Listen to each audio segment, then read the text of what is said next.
এবং বাংলাদেশকেই আমরা রক্ষা করব আমাদের মা হিসাবে। আমরা এই মাটিতে জন্ম নিয়েছি, বাংলাদেশ আমাদের মায়ের মতো। আমাদের এই মাকে রক্ষা করার দায়িত্ব আমাদের বাংলাদেশিদের। 5 আগস্ট পরবর্তী সময়ে বাংলাদেশের বিগত প্রধানমন্ত্রী ভারতে পালিয়ে যাওয়ার পর থেকে ভারতের মিডিয়াগুলো একটি অস্থিতিশীল পরিবেশ তৈরি করার চেষ্টা করতেছে এবং সেটা ক্রমান্বয়ে দিন দিন বেড়েই চলেছে। আমরা যদি লক্ষ্য করি, সোশ্যাল মিডিয়া পোর্টালগুলো যদি আমরা খেয়াল করি, তাহলে দেখব যে 5 আগস্টের পরবর্তী সময় থেকে অদ্যাবধি ভারতের মিডিয়াগুলো এমন প্রোপাগান্ডা ছড়িয়ে চলেছে, তার কোনো ইয়ত্তা নেই। শুধুমাত্র বাংলাদেশের রাষ্ট্র ব্যবস্থা, সরকার, সেনাপ্রধান, এভরিথিং, তাদের প্রোপাগান্ডার কাছে কোনো কিছুই যেন মাত্রাতিরিক্ত প্রোপাগান্ডা এবং অনুমান ভিত্তিহীন সংবাদ প্রচারে তারা এই মুহূর্তে নোবেল পাওয়ার মতো, যদি ভিত্তিহীন তথ্য প্রচারে যদি কোনো নোবেল দেওয়ার থাকতো, নোবেল দেওয়ার যদি কোনো ব্যবস্থা থাকতো, তাহলে ভারতের মিডিয়াগুলো সর্বপ্রথম এই নোবেল বিজয়ী হতো। যে লাফালাফি করে সংবাদ প্রচার করে, সে যে একজন সাংবাদিক, সে একজন সংবাদকর্মী বা একজন উপস্থাপক, একজন গণমাধ্যমের উপস্থাপক যে এরকম নির্লজ্জ, বেহায়া,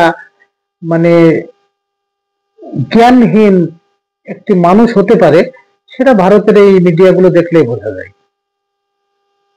আমি তার নাম নিতে চাই না, কিন্তু আমার মনে হয় আমি যে কথা বলেছি আকার ইঙ্গিতে আপনারা সকলে বুঝতে পারছেন। সাম্প্রতিক সময়ে ভারতের গণমাধ্যমে বাংলাদেশের সেনাবাহিনী নিয়ে প্রকাশ করা সংবাদ মিথ্যা ও পরিকল্পিত বলে দাবি করেছে আন্তঃবাহিনী জনসংযোগ পরিদপ্তর বা আইএসপিআর।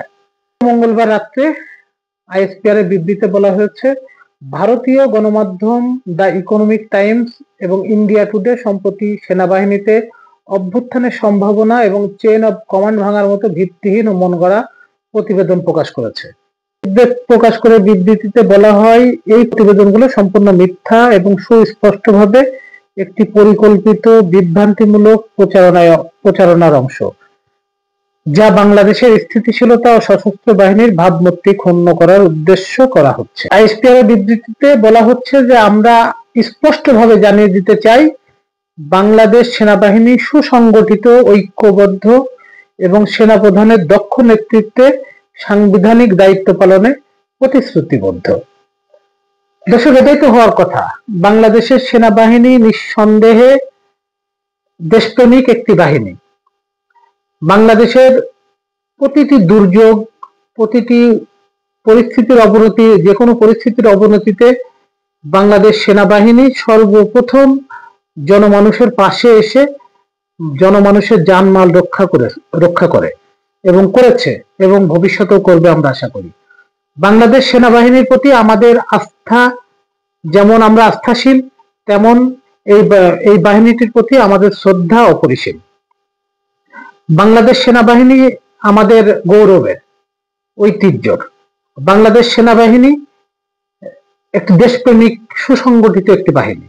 বিবৃতিতে উল্লেখ করা হয়, ভারতের দ্য ইকোনমিক টাইমস একাধিকবার এ ধরনের ভুয়া খবর প্রকাশ করেছে। বারবার এ ধরনের অসত্য তথ্য প্রচার তাদের উদ্দেশ্য ও বিশ্বাসযোগ্যতাকে নিয়ে প্রশ্ন তোলে। এছাড়াও কিছু অনলাইন পোর্টাল ও বিতর্কিত টেলিভিশন চ্যানেলও এই মিথ্যাচার প্রচারে যুক্ত হয়েছে, যা সেনাবাহিনী ও জনগণের মধ্যে বিভ্রান্তি সৃষ্টির অপপ্রয়াস ছাড়া কিছুই নয় বলে মনে করে বাংলাদেশের সেনাবাহিনী। বিবৃতিতে ভারতীয় গণমাধ্যমকে ভিত্তিহীন খবর প্রকাশ থেকে বিরত থাকার অনুরোধ জানিয়েছে সেনাবাহিনী। একই সাথে এবং এসব গণমাধ্যম সেনাবাহিনী সম্পর্কিত প্রতিবেদন প্রকাশের আগে আইএসপিআর এর সাথে যোগাযোগ করে যথাযথ মন্তব্য ও তথ্য প্রকাশেরও অনুরোধ জানানো হয়। This is the right track. একটি দেশের সেনাবাহিনী সম্বন্ধে কথা বলতে হলে তাদের সাথে আলোচনা করে, তাদের মন্তব্য জেনে সেই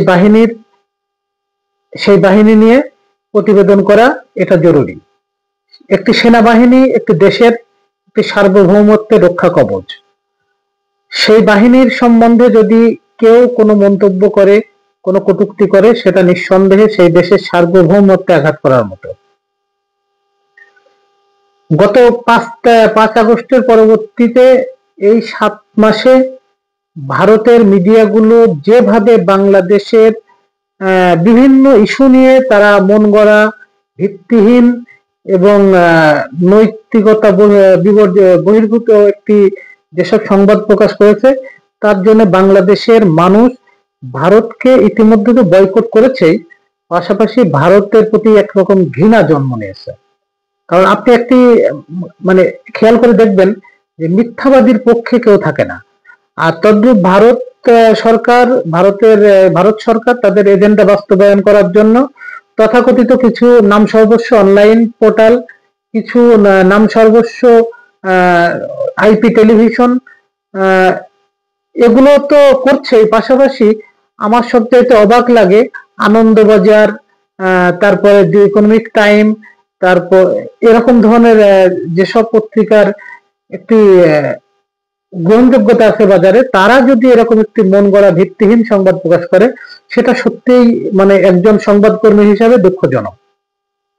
বাংলাদেশের সরকার নিয়ে, রাষ্ট্রপ্রধান নিয়ে, আমাদের অন্তর্বর্তী সরকার প্রফেসর ডক্টর মোহাম্মদ ইউনূস সাহেবকে নিয়ে যে ধরনের বাজেভাবে কথাবার্তা বা উপস্থাপন করা হয় ভারতীয় মিডিয়াগুলোতে, সেগুলি নিঃসন্দেহে বাংলাদেশের মানুষ খুব স্পষ্টভাবে জেনে গেছে যে কারো কারো অর্থায়নে, কোনো একটি গোষ্ঠীর অর্থায়নে বাংলাদেশকে বিতর্কিত করতে, বাংলাদেশের সামাজিক ব্যবস্থা, রাষ্ট্র ব্যবস্থাকে বিতর্কিত করতে, ভিন্ন খাতে প্রবাহিত করতে এরা যে এজেন্ডা বাস্তবায়নের কাজ করছে, সেটা বাংলাদেশের মানুষ পরিষ্কার। এবং সেই সাথে বিদেশি মিডিয়াগুলো, আন্তর্জাতিক মিডিয়াগুলো ভারতের এই প্রোপাগান্ডার বিষয়ে সবাই ওয়াকিবহাল। ইতিমধ্যে ভারতের এইসব নোংরা কাজকামের পুরস্কার আমরা দেখেছি যে অন্যান্য দেশ থেকেও এভাবে দেওয়া হয়েছে। কারণ ভারতের জনগোষ্ঠী তারা সবসময় একটি উগ্রপন্থাকে লালন করে।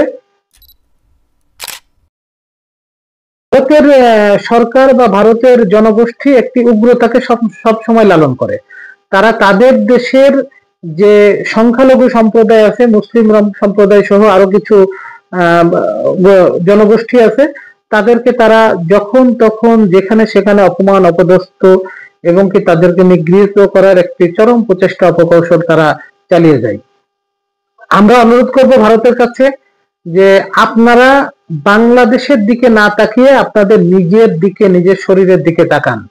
যে ভারতের মাটিতে যত ধর্মবর্ণের মানুষ বসবাস করে, আপনারা এই উগ্রবাদিতা বন্ধ করে তাদের অধিকারের কথা চিন্তা করেন, তাদের অধিকার নিশ্চিত করেন।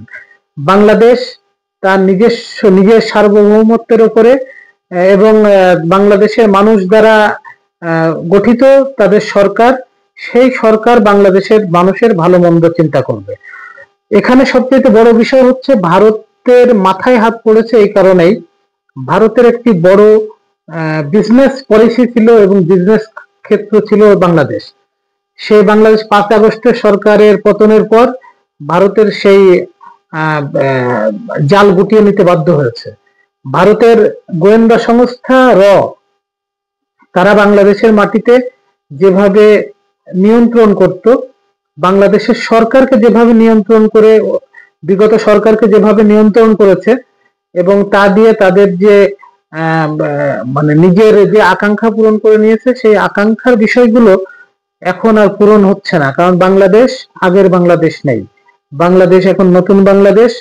বাংলাদেশ একটি আত্মমর্যাদাশীল জাতি হিসাবে বিশ্বে ইনশাল্লাহ মাথা উঁচু করে দাঁড়াবে, সেই প্রত্যাশা বাংলাদেশের মানুষের।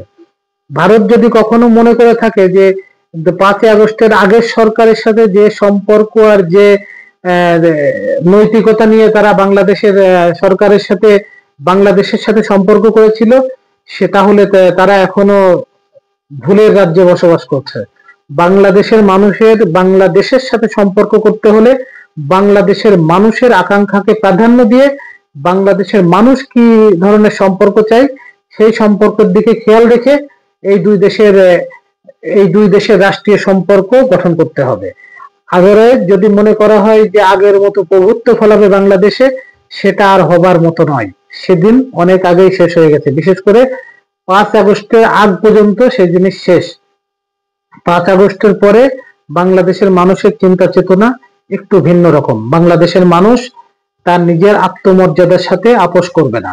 বাংলাদেশের মানুষ চিকিৎসার জন্য এখন চীন, থাইল্যান্ড সহ উন্নত রাষ্ট্রগুলো যাওয়ার চেষ্টা করছে, যেখানে গেলে তারা টাকা খরচ করে আতিথেয়তা পাবে।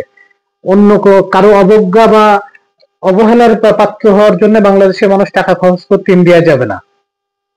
বর্তমান ভারতের যে বড় বাজারের অবস্থা তো করুন, বিভিন্ন বিভিন্ন সংবাদ মাধ্যমে সে করুণ চিত্র উঠে এসেছে। আমরা অনেক প্রতিবেদন দেখেছি, ভারতের বড়বাজার সহ আশেপাশে এলাকা এখন শ্মশানে পরিণত হয়েছে।